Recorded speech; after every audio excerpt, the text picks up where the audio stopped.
Hi, this is Chris from Total Parts Plus, and today we have a 2009 Nissan Tiida ST, stock reference number 5276.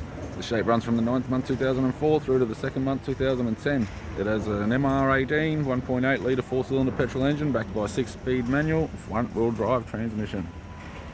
MR18 1.8 litre 4-cylinder petrol engine. We have the radiator grills, right-hand headlight, left-hand headlight, left guard appears to have no damage, left power door mirror, left front 15-inch steel rim with a good tyre, left rear 15-inch steel rim with a good tyre,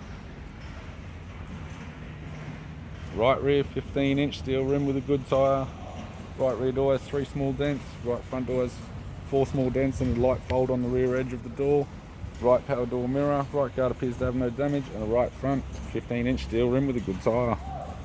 All the driver's side door trim. This vehicle has manual window winders and grey cloth, 6-speed manual gear shifter, manual type console, heater controls, interior mirror, left sun visor, right sun visor, and the instrument cluster.